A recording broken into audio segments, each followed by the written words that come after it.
All right. Hey, welcome, Tanner, to our first official community highlight. Or I don't know. I didn't even know what to call it. What do you think we should call this? This is like the very first one.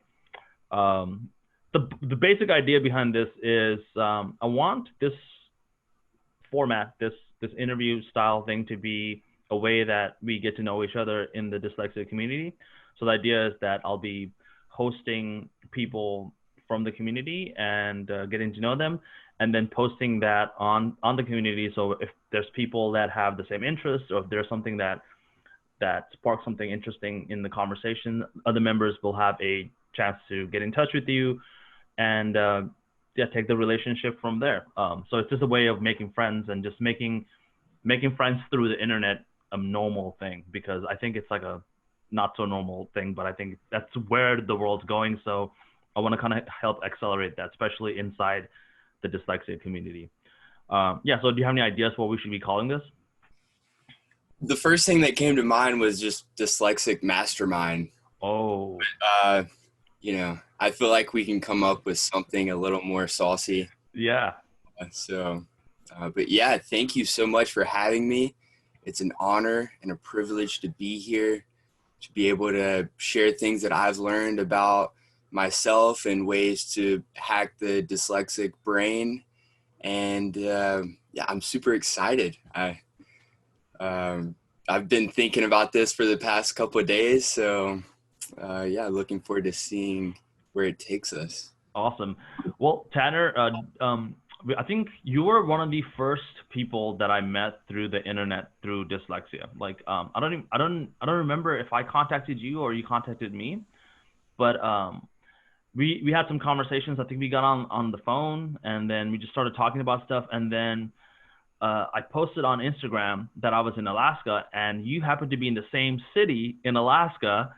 Um, where me and my family was. We were doing some presentation for one of the Alaskan school districts, and it was like one of the last nights. And then you like hit me up and like, hey man, I'm like right here, and I was like, whoa, that's so cool. I just got to go see this guy, and that's how we met in person, and we've been friends ever since. But that whole thing came about because either you or I reached out to each other, and now we have like all these interesting conversations about dyslexia and like where the world's going. Um, can you um, take a second and do like a little download for us, like who you are and what you do and like what you're about, so that way people can have context to this conversation. Definitely, yeah. So my name is Tanner Hardy. I'm entrepreneur, always dabbling in something new. I probably have 2 to 3 projects going on at any given time. Studied at the University of Greensboro at North Carolina, and have been traveling and learning ever since. So I'm into real estate. I have a couple Airbnbs in the foothills here in North Carolina. One thing I've really been interested in is the human potential, and specifically the dyslexic advantage, and how we can really use our brains to help facilitate positive growth, not only within ourselves, but within the world that we're a part of.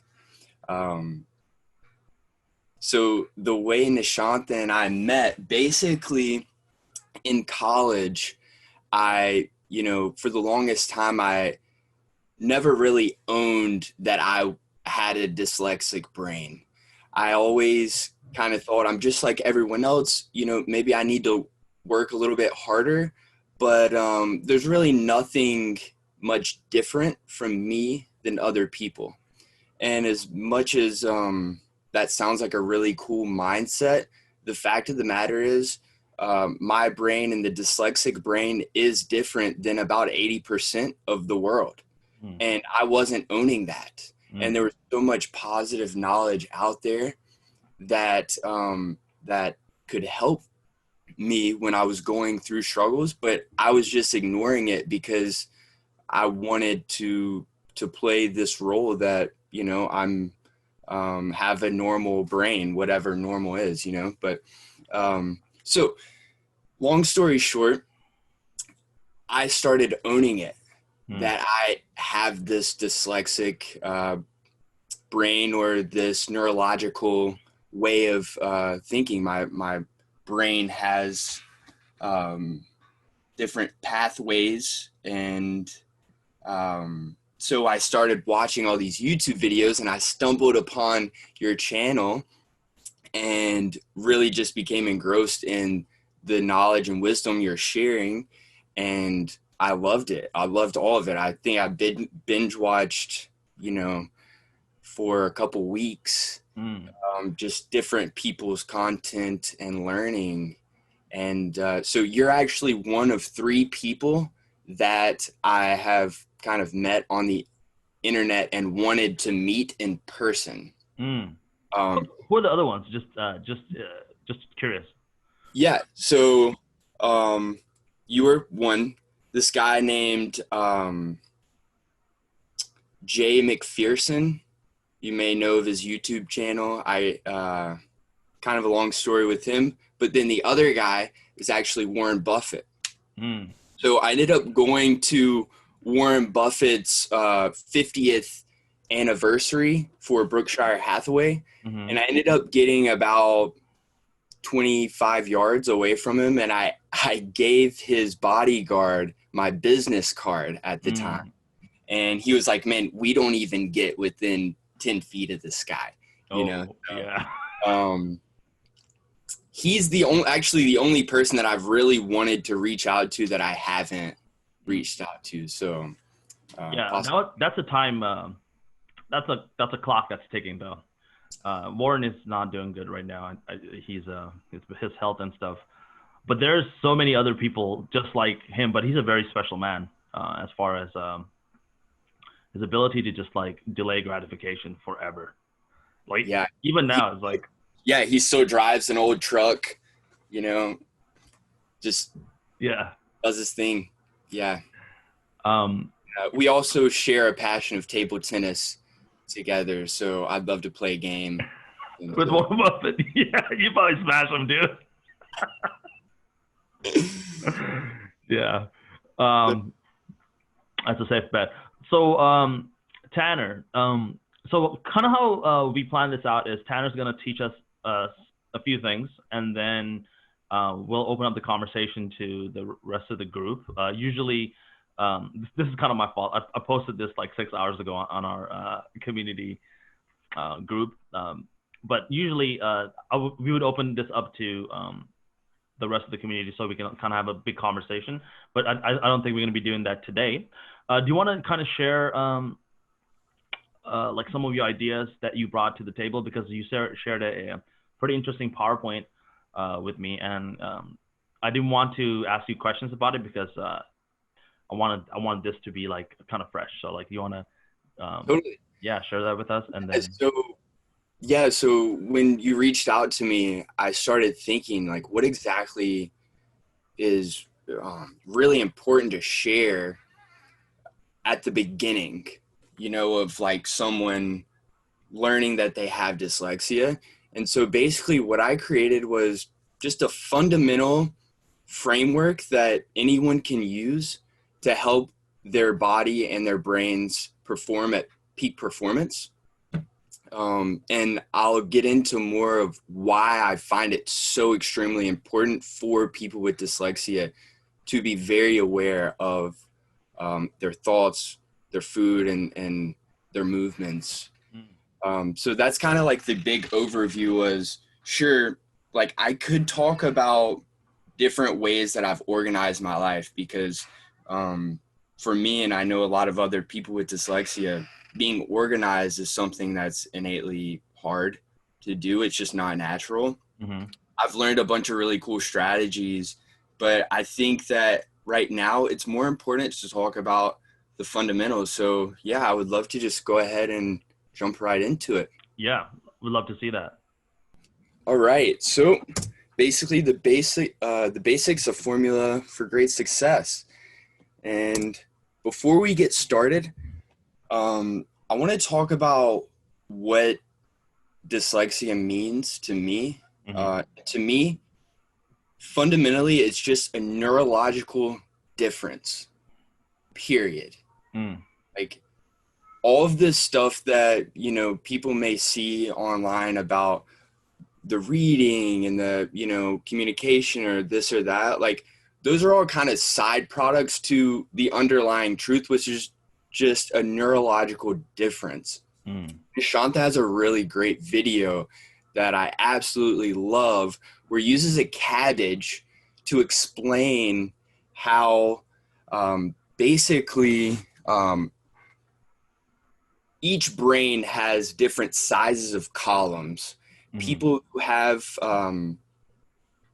who are really good at fine detailed information Mm. have shorter columns. Mm. They're connected together to signify like a single set of data.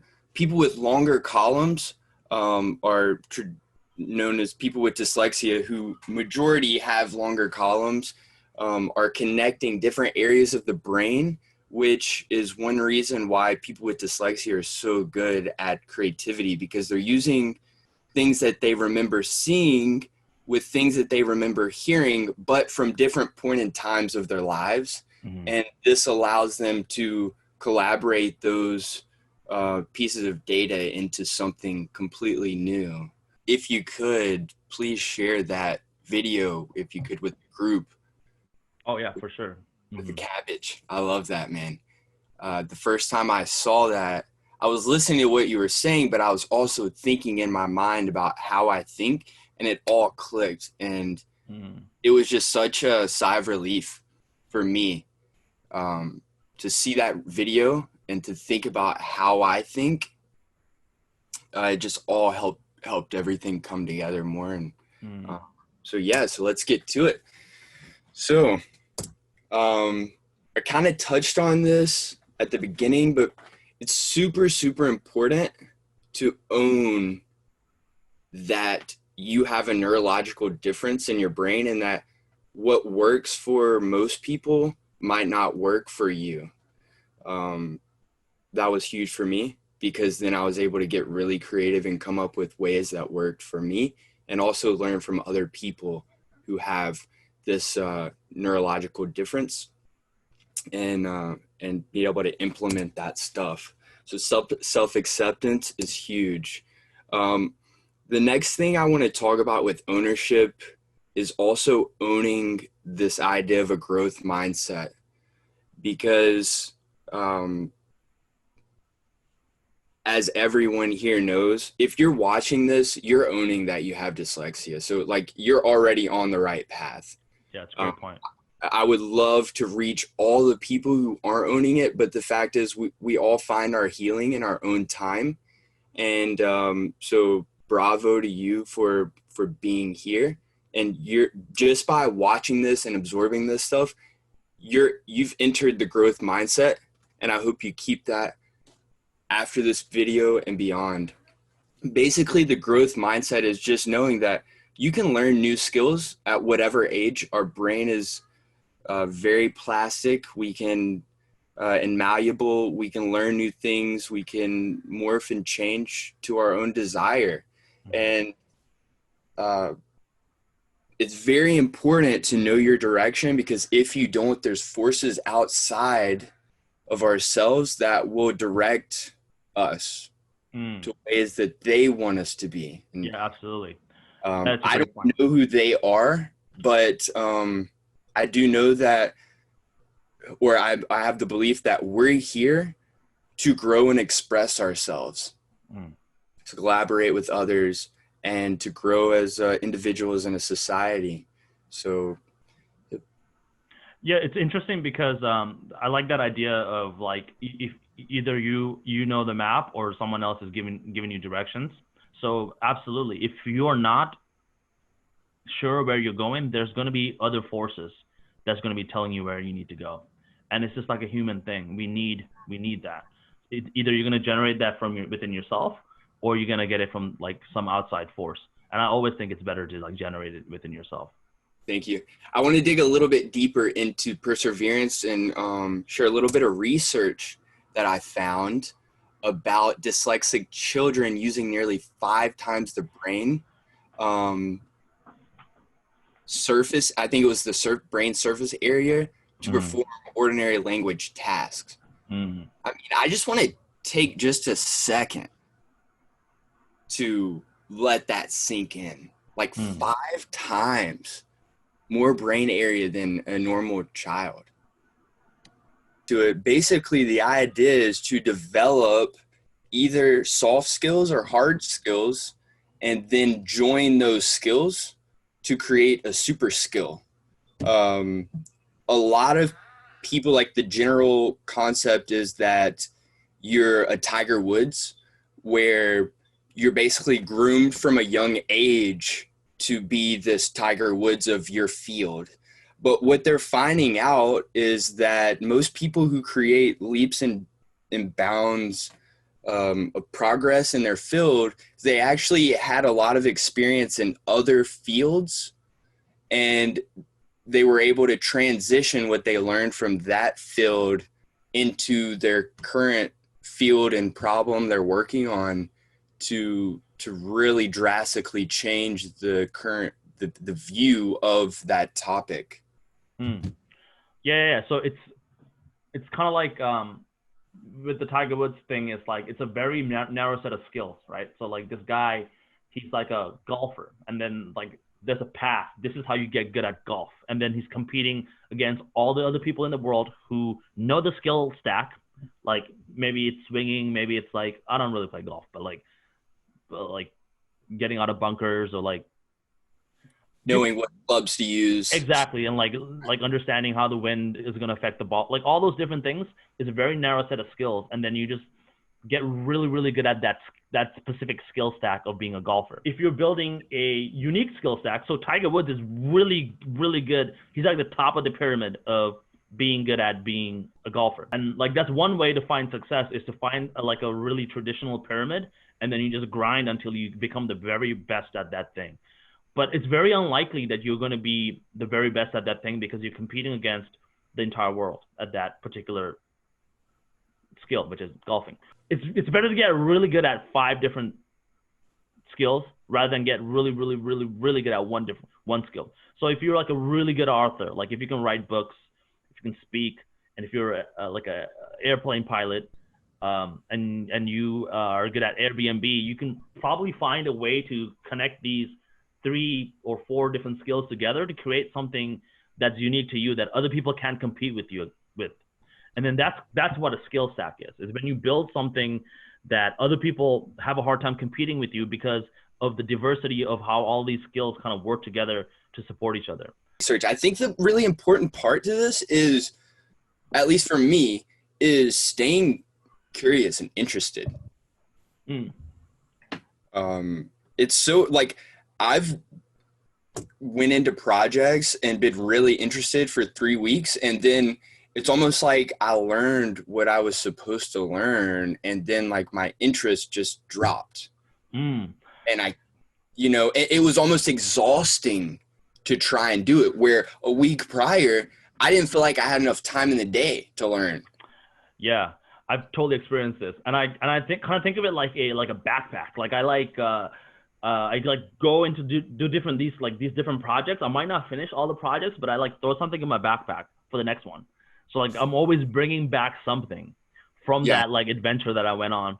And for people like people that are on the outside, like outside of my brain, they're just kind of thinking like I'm kind of like meandering and like wasting time, just doing like just random shit. It just seems random, but like it all just clicks into place when you do it long enough. When you do this thing long enough, there's gonna be like some like, because when you're doing all these things, you're building little building blocks.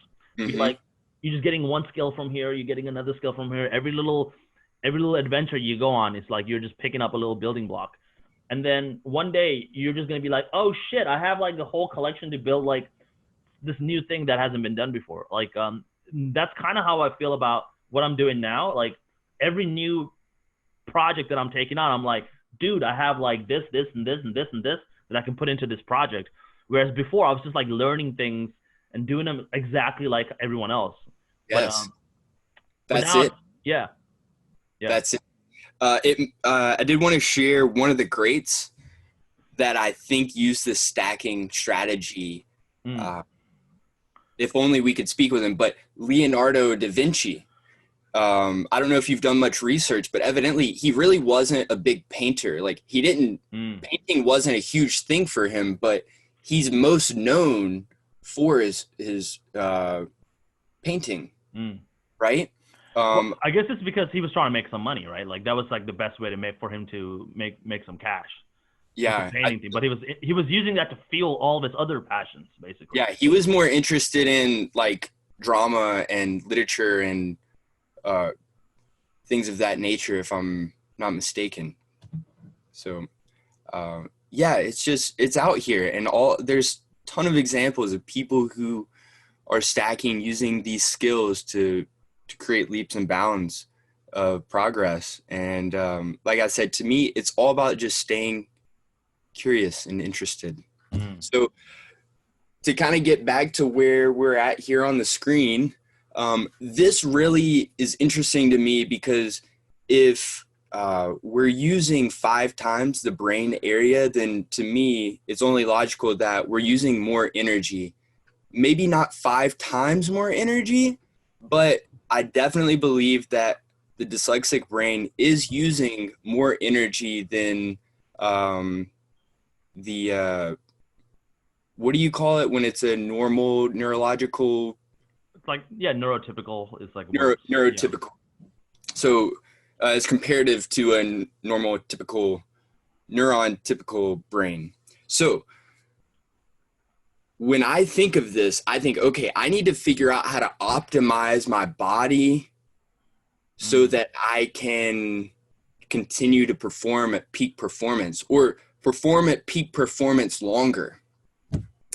So number 3 for the basics for a fundamental of great success is health and exercise. So basically, when we exercise, we're releasing hormones and endorphins, and we're also creating more blood flow and circulation to our brain, which allows our brain to get rid of any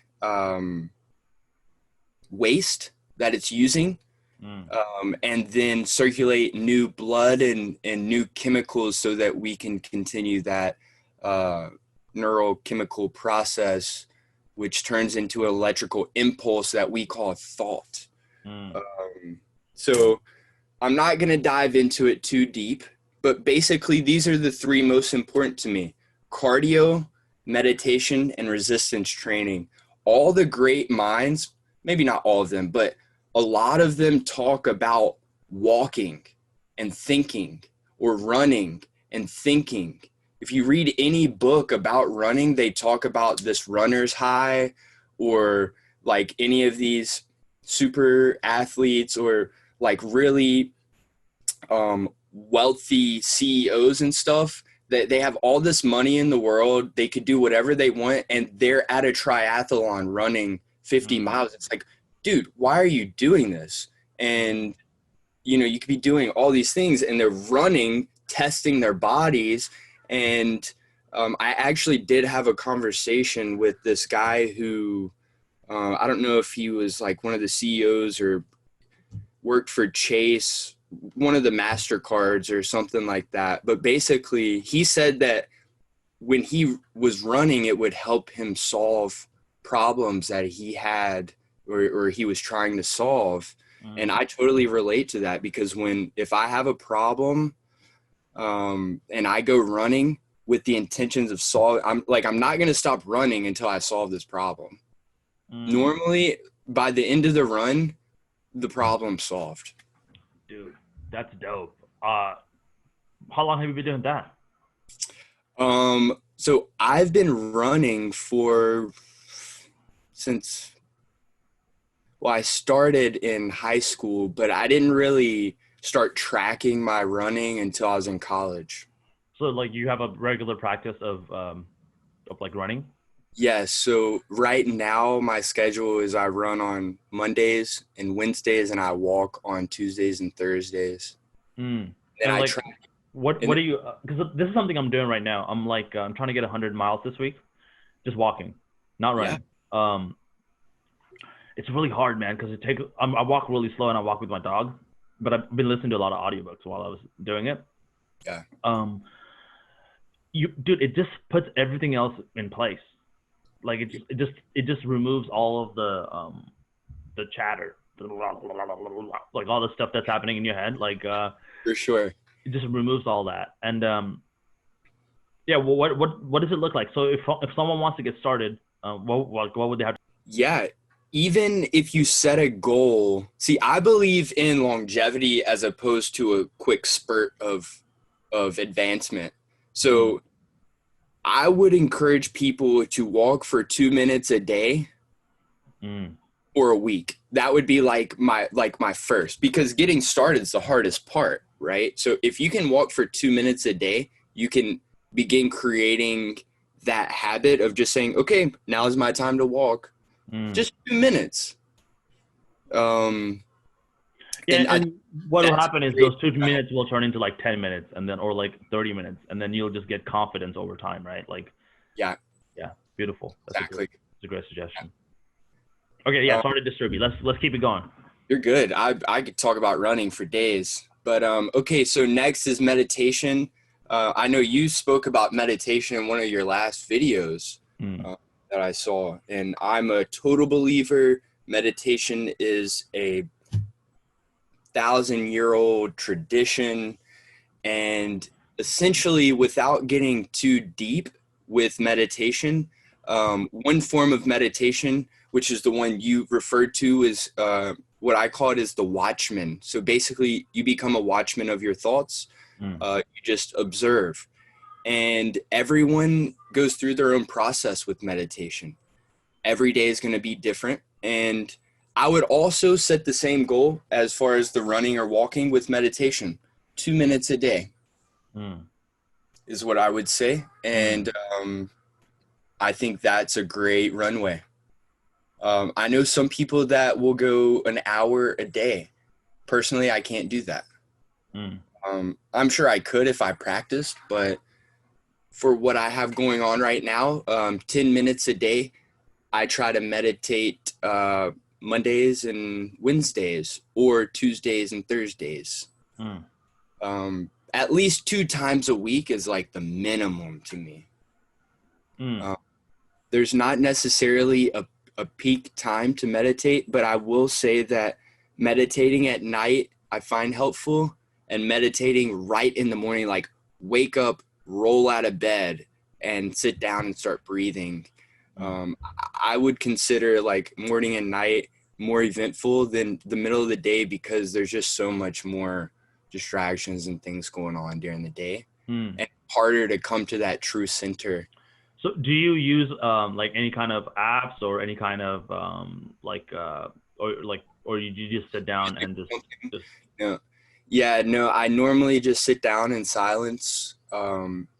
If I can find myself in nature, that is ideal. Nature heals all.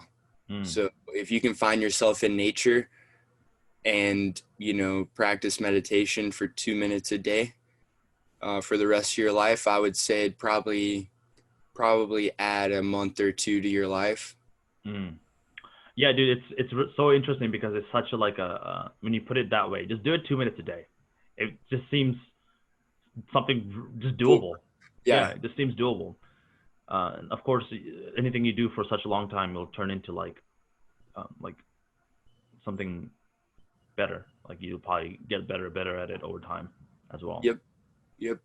But what happens with meditation once you get beyond the self is you can really tap into what I call the superhuman subconscious mind. That's where things get really interesting, and you start analyzing yourself, or at least I have, in new ways. And then I can place myself in a meditative state and experience an event similar to what we're doing. Like last night, I meditated on our conversation. So my mind was replaying or creating a multitude of simulations, and it was very effortless for me. Nice, dude. So, Yeah, so next is resistance training. The only two I could go on about resistance training, but the two I want to talk about, one is deadlifts and the second is squats. Basically, we have these glands in between our legs which release hormones when we squat or lunge. Any movement like that, when you add weight, it really stresses in a good way those glands, which release an amplitude of goodness. Mm. And yep, I'd be glad to elaborate on that if anyone has any questions, but I don't feel like there's really any need to go on much about that. Yeah, let's move on. That's great. All right, so the last one is supplements. So I used to work at a health food store. We had over 2,000 products, and I had to know a little bit about everything. So I feel really comfortable and confident when I share this stuff. Of course, I'm not a doctor. I'm not claiming to be one, but I have to say that just because, yeah, I don't know. I just feel like that's something that you got to say nowadays. Yeah. So these three supplements are geared specifically for the brain because thinking back to the slide that said dyslexic children use 5 times the surface area. Basically, we got 3 supplements here. The Total Omega is a fish oil, or it's not a fish oil, but most people would know essential fatty acids as fish oils, but fish oils don't have 3 omega-3s, which is just the size of the fatty acid. And most fish oils don't have 9s, which is, again, the amount of chains that the fatty acid has. It's normally 6. So this is made out of like plants and fish combination.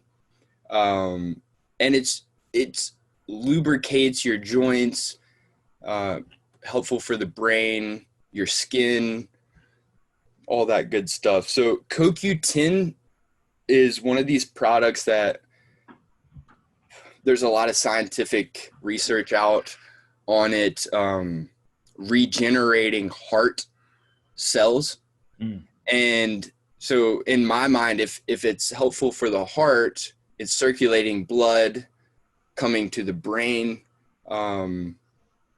Most people take it as a just like a what's the word, like an enhancer almost, like it just helps your body perform better. But what the CoQ10 does is it helps your body turn energy into ATP, which is what your cells use for energy. So for this process for your cells to break down this stuff into energy, CoQ10 has to be present. So we don't get it in our diet. Is that what the deal is, or? Well, so most of CoQ10 is in like leafy greens, and you know, as a society, we don't really eat fresh leafy greens. So that's why I put it in there. I take it, find it super important. The last one I want to talk about is lion's mane. It's a mushroom. There's some scientific studies out there that it's saying it's stopping dementia in its tracks. Basically, there's some type of chemical that helps the brain create new neurons. So it increases your brain's plasticity and ability to adapt. In a nutshell, firm believer in this stuff. Beyond dyslexia, I think that mycelium and mushrooms are going to save the world, but lion's mane specifically is really creating an awesome ripple. And you take this on a daily? Yes. Cool. I was checking on this. I was checking on this.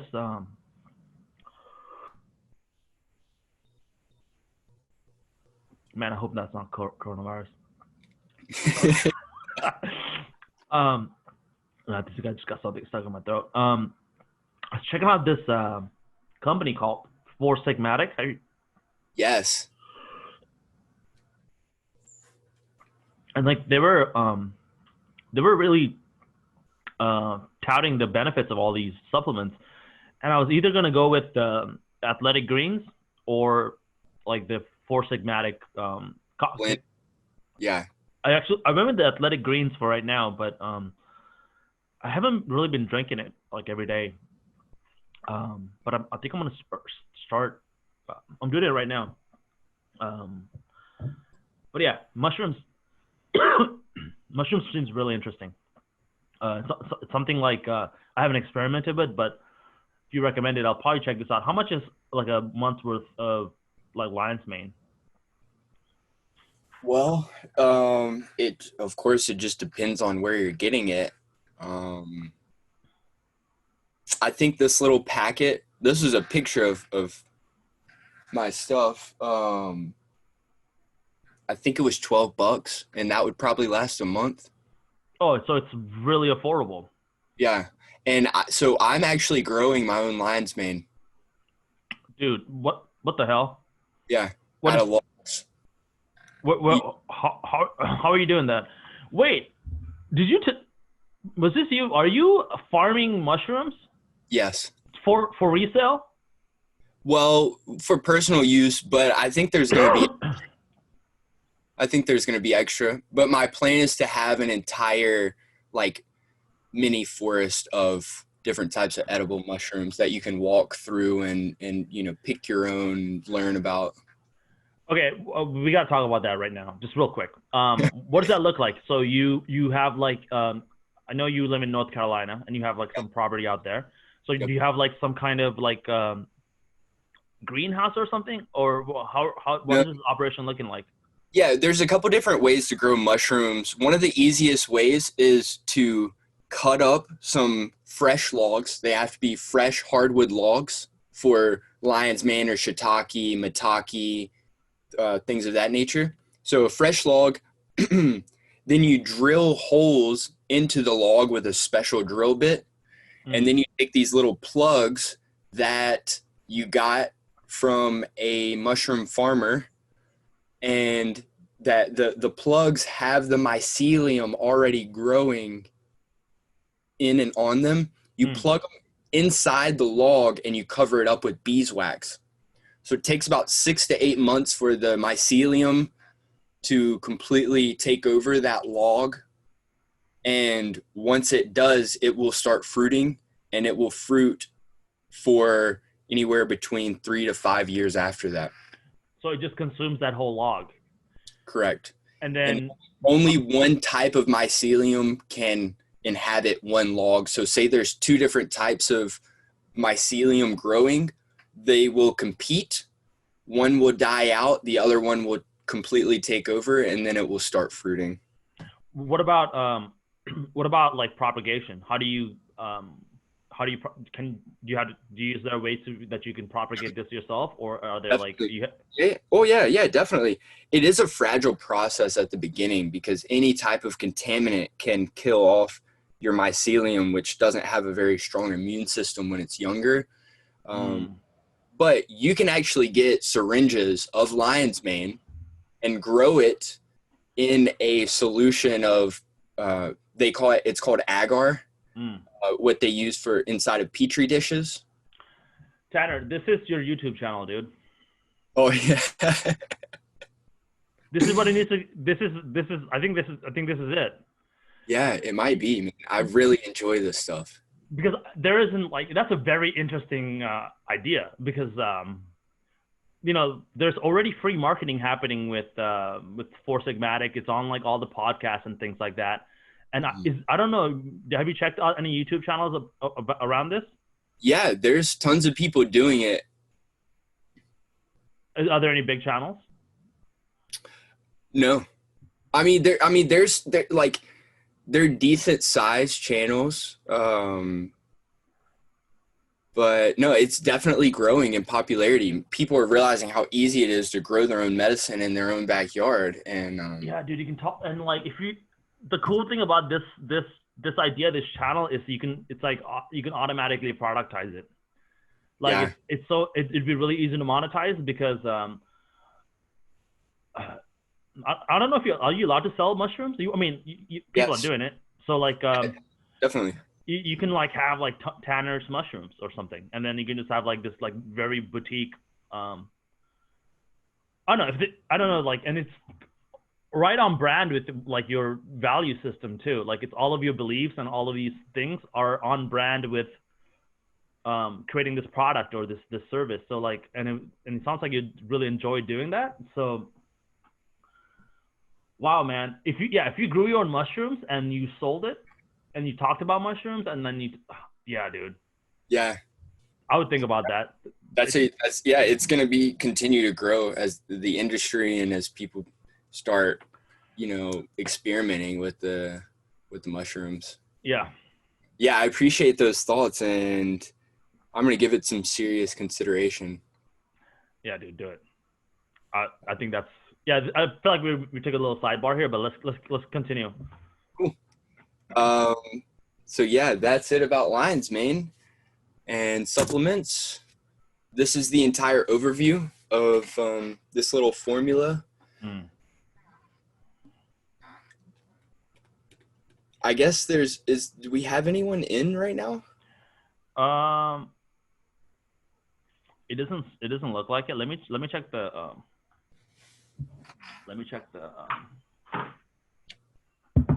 dude, but I think, dude, you got to do this mushroom thing.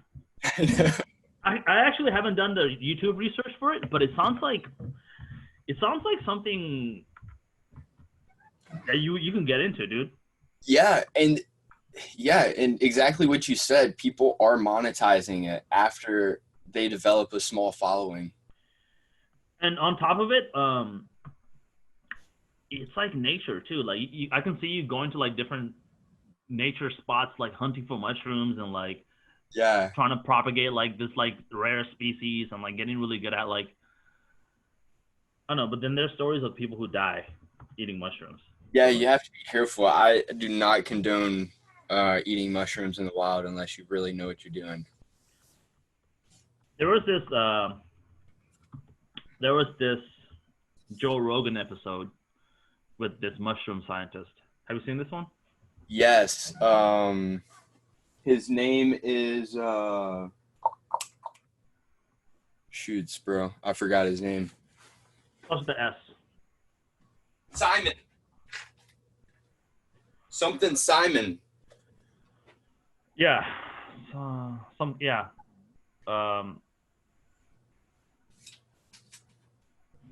me look it up real quick. Stame. Yes, that's the guy. Yeah. Stamus.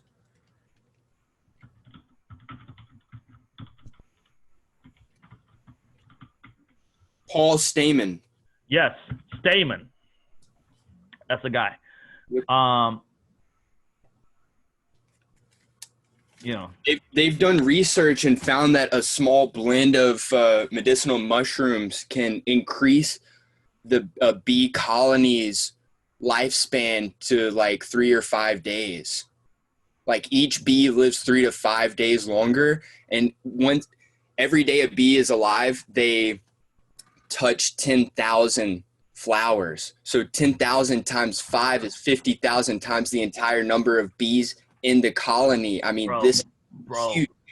Dude, oh, man, Tanner. Okay, this is like a project, dude. If you're gonna do this, I want to be involved. Like not like as far as running it, but like I want the updates. I want to see like how this develops.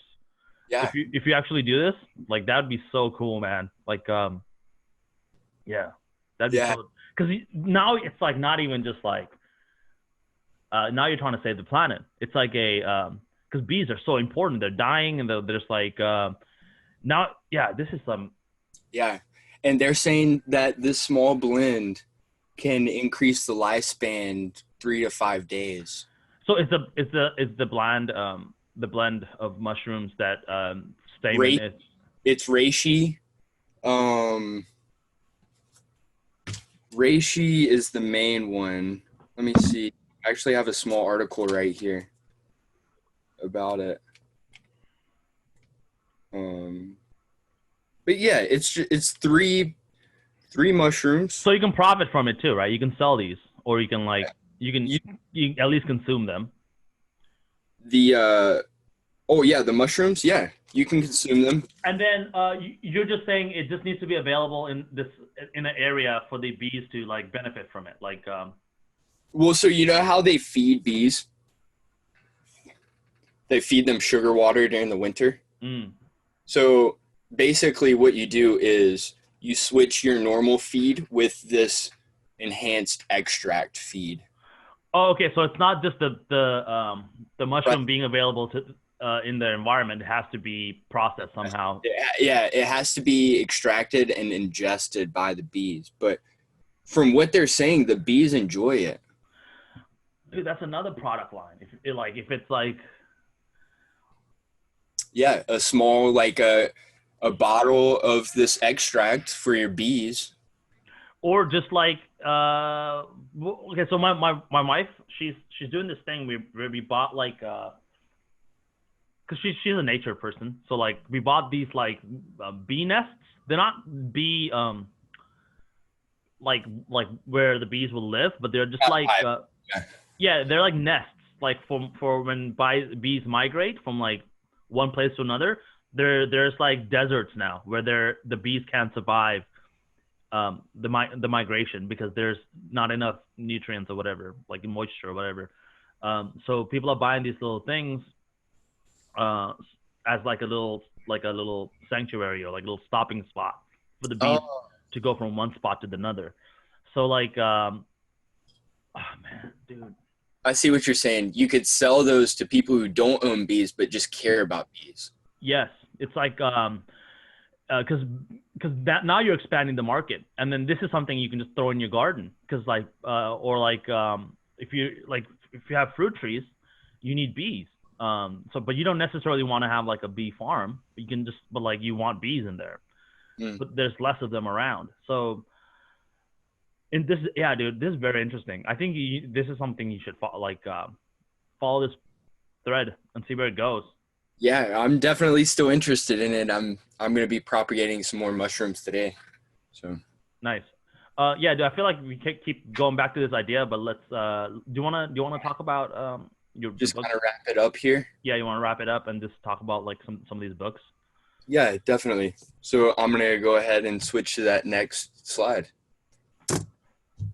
All right. So here's a small list of some books that I've read. I found it really important to share these books because there's this misconception about people with dyslexia not being able to read, and it's just hilarious to me. Um, and these books in particular have made an extreme impact on my life. I could go through each of these books Yeah, and let's do it. let me talk about this book right here called Getting Things Done by David Allen. Yes. I read this book when I was in college because I was so lost with trying to organize my life and all these classes and getting all this stuff done. And I stumbled upon this book and it really changed my life. From this book, I ended up creating a specialized daily agenda for myself. Mm. And I actually have. I think I have that here somewhere. sweet. Yeah. So that's right. I shared that with you. It was like Yeah. one of the great masterpieces that I've created. And a lot of the ideas and concepts that helped me organize my life came from that book. So if you really want to start learning about developing habits and getting things done easier, I would highly encourage that book. Yeah. You know the main premise of this book that I thought was really interesting is dumping things out of your head. That was like a an aha moment for me. I was like in this idea of open loops and closed loops was like something I'd never thought about, and like how things that are undone just take up space in your head, and then once you like put them on like a piece of paper or into a system, it opens up your brain to be able to process other things. So that was like such a key thing. Like in the mornings, I'll write down the things I need to get done for the day, or on a Sunday night or Sunday afternoon, I write down the key things I want to get done for the next week. Probably 7 or 8 years of my life of things that I've done in all these agendas, and I save them for some reason. Yeah, it's cool. It's like a confidence booster. You look back at the things you've done. Yeah. I've been recently using a app called Things 3, and it's based on Getting Things Done by David Allen. And David Allen is like the OG of OGs of productivity. There's like a bunch of books that you can read on productivity, but they're all based on this guy's work. So this is the one book you need to read if you want to be productive. Just read this guy's stuff, and then everything else is like a different. Tanner, this has been really cool. The time went really fast. Is there anything you want to leave our audience off with? Is there any way they can contact you? I know they can contact you through our community, but anything you want to leave everyone off with? Yes. I wrote something down here. That's why I'm looking down. Basically, the dyslexic mind has been and will continue to play a huge role in the advancement and longevity of humanity. And it's our job to ensure that we continue to strive for greatness and continue to lift each other up. And I mean all that, from Einstein to Leonardo da Vinci to Nishanta. Oh, wow. That's We're too much, all, man. I love it. We're all here, and this stuff's super important to me. So if there's anything you had any questions about regarding, just the dyslexic advantage, anything you want to talk about when it comes to healing, if you want to talk about health and fitness, I'm here 100%, would love to share some of my time with anyone who is bold and open enough to sharing and reaching out to me. You can definitely reach me on the platform. You can reach me on Instagram at Hardy International. It's HARDY International. And Facebook, Tanner Hardy. All right, Tanner. Thank you so much. This has been a pleasure. I'm sure we'll talk later. Sounds great. Bye-bye, everybody. Bye.